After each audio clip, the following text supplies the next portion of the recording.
નમસ્કાર વિદ્યાર્થી મિત્રો, મારું નામ ગોહિલ કાર્તિક, હું ગીતાંજલિ વિદ્યાલય તરફથી આજે ધોરણ 9 ના સમાજમાં આપણે પાર્ટ 1 ની ચર્ચા કરવાની છે અને પાર્ટ 1 અને પાર્ટ નંબર 2 ની ચર્ચા કરવાની છે, જેનું નામ છે કે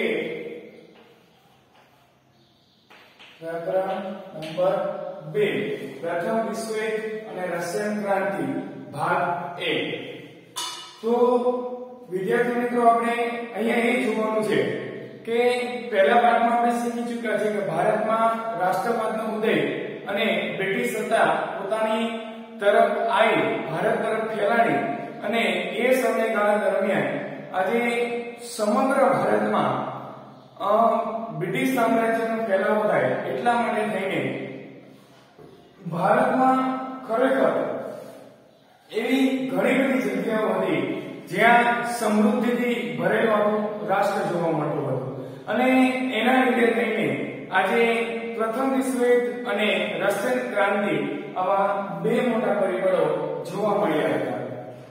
આજે આપણે વાત કરીએ આ પાઠની પ્રસ્તાવનાથી શરૂઆત કરવાની છે, જેમાં આવે છે કે પશ્ચિમ યુરોપના રાષ્ટ્રોની સામ્રાજ્યવાદની ભૂખ અને પ્રદેશ લાલસાને લીધે કયા રાષ્ટ્ર છે તો કે પશ્ચિમ યુરોપના રાષ્ટ્રોની પ્રદેશ લાલસા એટલે કે પ્રદેશ રાષ્ટ્રને ખેંચવું અથવા રાષ્ટ્રની જે સામ્રાજ્યવાદની નીતિ હતી અને પ્રદેશના તમામ ક્ષેત્રોને ખેંચી લેવા એમણે એશિયા અને આફ્રિકાના દેશોમાં જઈને પણ એટલે સંસ્થાનો એના સ્થાપક કોણે તો કે પશ્ચિમ યુરોપના રાજ્યોએ આજે સામ્રાજ્યવાદી અને પ્રદેશ લાલસાની આફ્રિકા જેવા સ્થળે પણ પોતાની સંસ્થાનો સ્થાપ્યા અને એમની સત્તાનો વિસ્તાર કરતા જ ગયા પરિણામે યુરોપના દેશો વચ્ચે સંસ્થાનો સ્થાપવાની શરૂઆત થઈ ચૂકી હતી।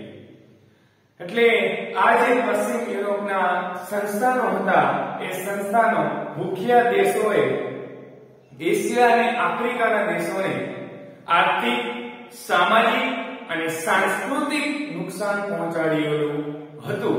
કોને તો કે પશ્ચિમ યુરોપના આ સંસ્થાન જે ભૂખ્યા દેશો હતા એ ભૂખ્યા દેશોએ એશિયા અને આફ્રિકાના દેશોને એટલે ચર્ચા કોની કરે છે તો કે પશ્ચિમ યુરોપની અને આ પશ્ચિમ યુરોપે એશિયા અને આફ્રિકા આ બે જગ્યાએ એ દેશોને એટલે કે એશિયાના દેશ, આફ્રિકાના દેશ આ બંને દેશોને પશ્ચિમ યુરોપના લોકોએ આર્થિક, સાંસ્કૃતિક અને સામાજિક નુકસાન પહોંચાડેલું હતું। શું કામ કરેલું તો કે આર્થિક, સાંસ્કૃતિક અને સામાજિક શું કહ્યું તો કે નુકસાન પહોંચાડ્યું। કોણે તો કે પશ્ચિમ યુરોપના દેશે એશિયા અને આફ્રિકાના આર્થિક, સાંસ્કૃતિક, સામાજિક ક્ષેત્રમાં નુકસાન પહોંચાડેલું અને એ અંતર્ગત વિશ્વ રાજકારણમાં તેવા એવા પરિણામો આવ્યા કે જેને લીધે પ્રથમ વિશ્વયુદ્ધ અને રશિયાની બોલ્શેવિક ક્રાંતિ જેવા અનેક બનાવો બનવાનું સર્જન થઈ ચૂક્યું હતું અને એના લીધે આપણે એનો વિગતે ચર્ચા કરવાની છે કે આફ્રિકાનો સંસ્થાનવાદ અને એશિયાનો સંસ્થાનવાદ આ બંને પ્લસ પ્રથમ વિશ્વયુદ્ધ અને રશિયાની બોલ્શેવિક ક્રાંતિ આટલી ચર્ચા આ પાઠ અંતર્ગત આપણે કરવાની રહેશે। હવે આપણે બધી ચર્ચાઓ વિગતે શીખવાની છે કે પશ્ચિમ યુરોપના દેશોએ એશિયા અને આફ્રિકા ઉપર જે સંસ્થાનવાદ ઉભો કરેલો એ સંસ્થાનવાદના હિસાબે આજે એમાં આપણે કેટલું અને કેવા પ્રકારના સંસ્થાનવાદો નિર્માણ પામ્યા એની ચર્ચા આ લેક્ચરમાં આપણે કરવાની રહેતી હોય છે। એટલે એશિયા અને આફ્રિકાના સંસ્થાનો સ્થાપવામાં પશ્ચિમ યુરોપના રાષ્ટ્રો મુખ્ય બન્યા હતા।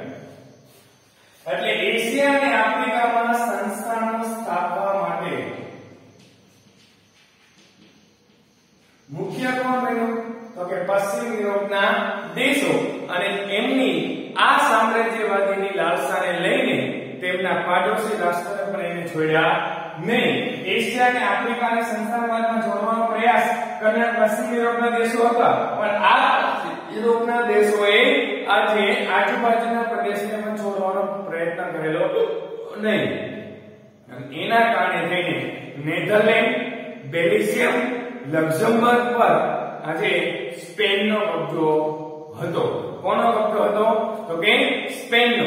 નેધરલેન્ડ, બેલ્જિયમ અને લક્ઝમબર્ગ પર સ્પેનનો કબજો હતો અને પાછળથી કેટલાક તેના પ્રાંત આજે ફ્રાન્સ પરથી ફ્રાન્સે પડાવી લીધા અને એના કારણે પોર્ટુગીઝ શાસક બિનવારસદાર મૃત્યુ પામ્યું અને લોહીના સંબંધને સ્પેનના રાજા હસ્તક પોર્ટુગલ પણ એમને લાવી લીધો.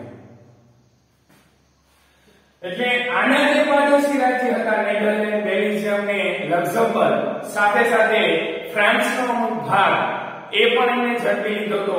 એની સાથે સાથે પોર્ટુગલનો જે શાસક હતો એ બિનવારસદાર મૃત્યુ પામ્યો, એને કોઈ પુત્ર નહોતો અને લોહીના સંબંધના કારણે સ્પેનના રાજાએ પોર્ટુગલનું શાસન પોતાના હસ્તક લઈ લીધું.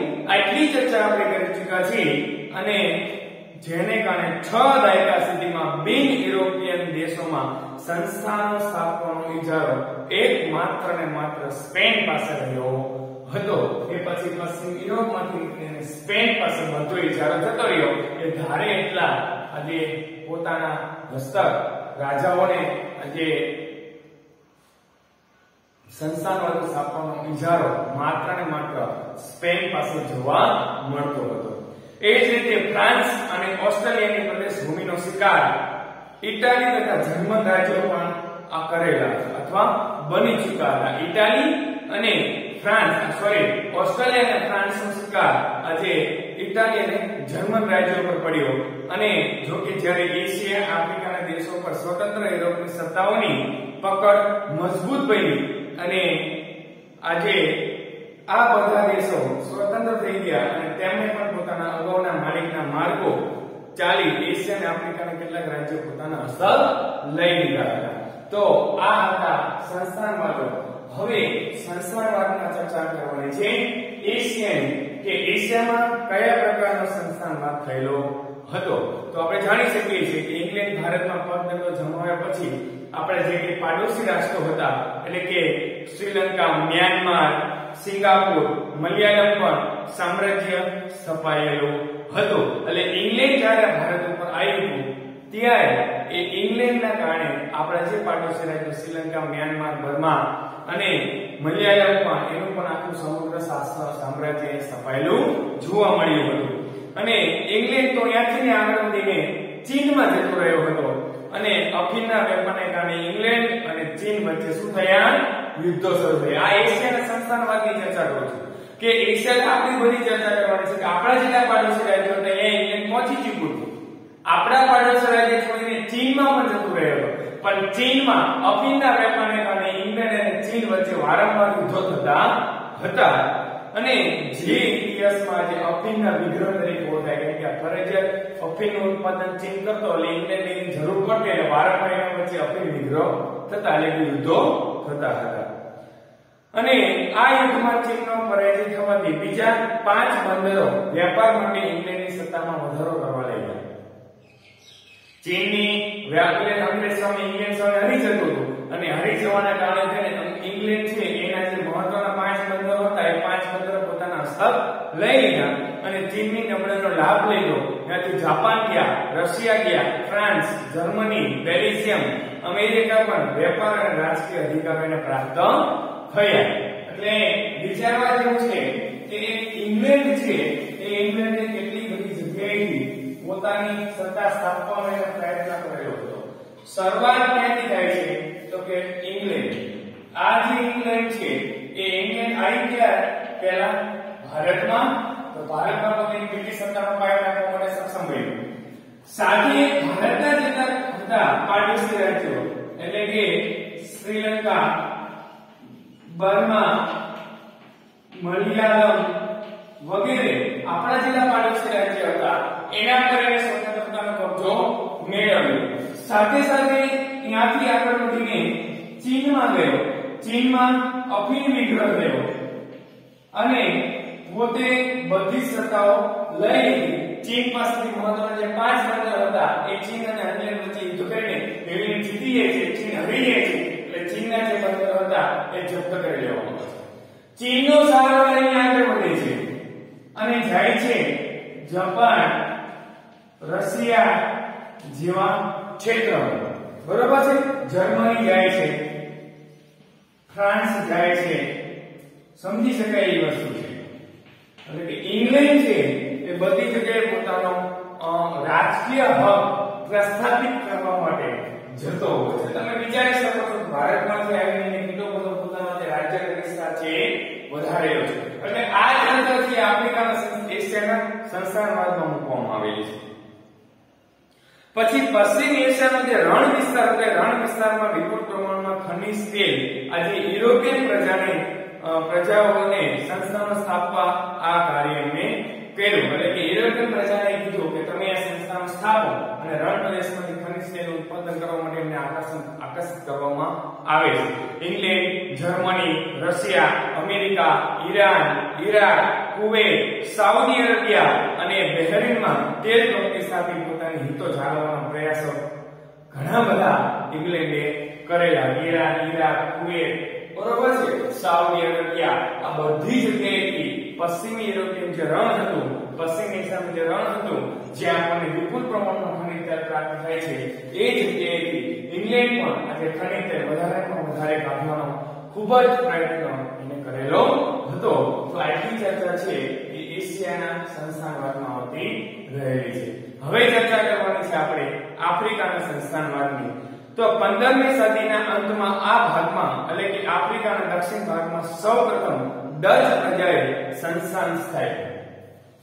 આ બધી ચર્ચા છે એશિયાની હતી, પણ આફ્રિકામાં પણ સંસ્થાનવાદ થયો અને એ આફ્રિકાના સંસ્થાનવાદ જે છે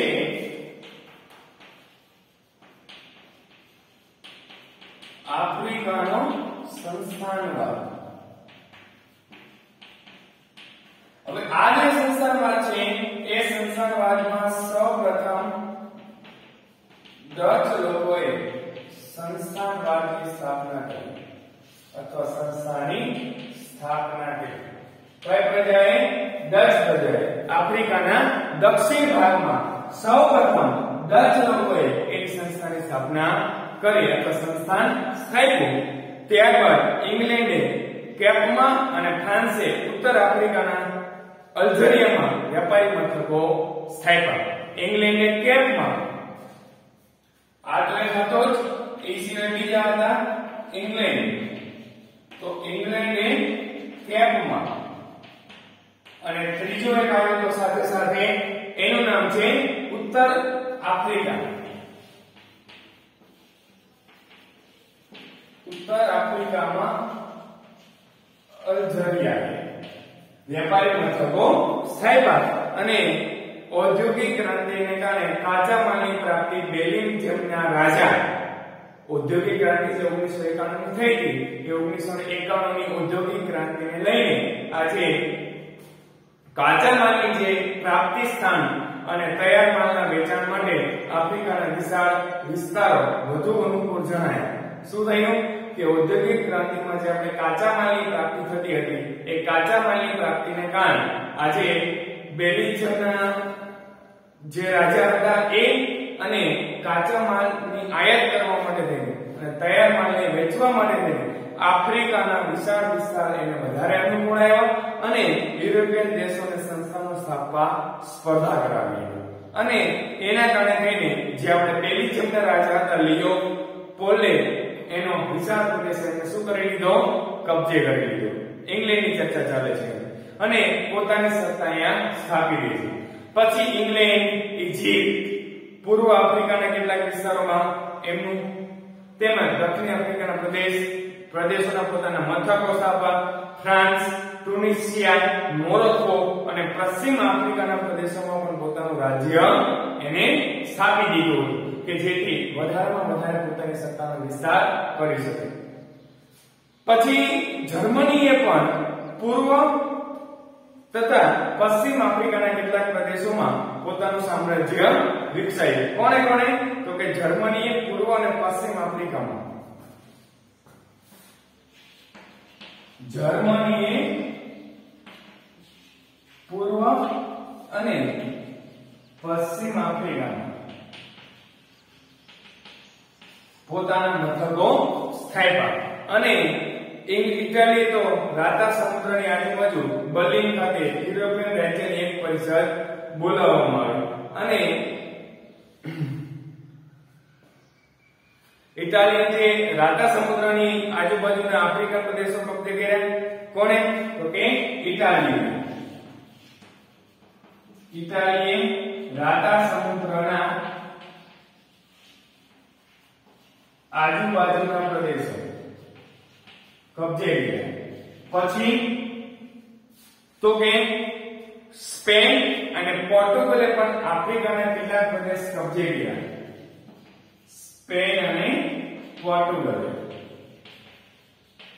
આફ્રિકાના પ્રદેશો કબજે કર્યા અને આ પ્રદેશોનો પ્રાદેશિક વિસ્તારો મેળવવાની સ્પર્ધા સાથે બર્લિન ખાતે યુરોપિયન રાજ્યોની એક પરિષદ મળી અને જેમાં આફ્રિકાના જુદા જુદા પ્રદેશો વહેંચી દેવામાં આવ્યા અને આ પ્રમાણે સમગ્ર આફ્રિકામાં યુરોપિયનના વિવિધ દેશોનું સામ્રાજ્યની રચના કરવામાં આવી. તમે વિચારી શકો છો, ડચ, ઇંગ્લેન્ડ, ઉત્તર આફ્રિકાના અલ્જેરિયા, જર્મની, પૂર્વ પશ્ચિમ, ઇટાલી, રાતા સમુદ્રનો ભાગ, સ્પેન અને પોર્ટુગલે પણ પોતાનો હિસ્સો મેળવી લીધો હતો અને એમના માટે થઈને યુરોપિયન પ્રજાએ આજે દક્ષિણ યુરોપમાં યુરોપિયન રાજ્યોની એક પરિષદ મેળવવામાં આવી અને આના કારણે થઈને દક્ષિણ આફ્રિકાના જે પ્રદેશો છે એ વહેંચાઈ ગયા.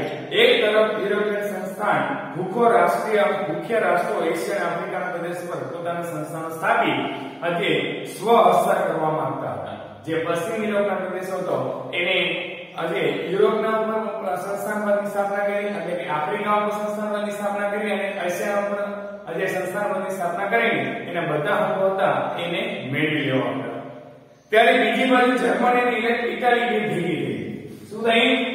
જર્મની અને ઇટાલી છે મળી જાય છે અને જર્મની અને ઇટાલી બે મળી ગયા અને એના કારણે થઈને આજે જર્મનીને ઔદ્યોગિકરણ, વેપારીકરણ, સંસ્થાનીકરણ અને હરીફાઈમાં ઝંપલાવ્યું હતું અને આ ઝડપી બદલાતા જતા પ્રભાવોએ દેશનું રાજકીય અને આર્થિક તેમજ સામાજિક શોષણ પણ કરી ચૂક્યું હતું અને તેનાથી તેમનો વિકાસ અટકી ગયો, જેને પ્રથમ વિશ્વયુદ્ધની ભૂમિકાનું સર્જન કરી ચૂક્યા હતા.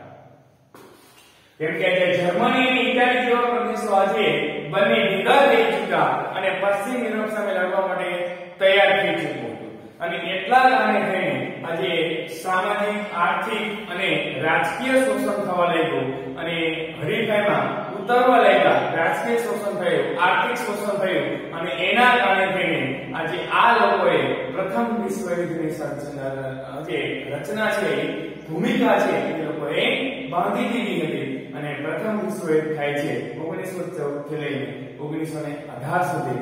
હવે એ પ્રથમ વિશ્વયુદ્ધના કેવા પરિબળો હતા એવા પરિબળોની ચર્ચા ભાગ 2 માં કરવાની રહેશે. ત્યાં સુધી તમારે અત્યારે હોમવર્કમાં પાઠ 1 નું સ્વાધ્યાય પાકા ચોપડામાં લખીને રાખવાનું છે. તમને જ્યારથી તારીખ કહેવામાં આવે એ તારીખે તમારે સ્કૂલે આવીને જમા કરાવી જવું. ઓકે, અત્યારે તમે મને અત્યાર સુધી સાંભળ્યો તે બદલ તમારો ખૂબ ખૂબ આભાર. ધન્યવાદ.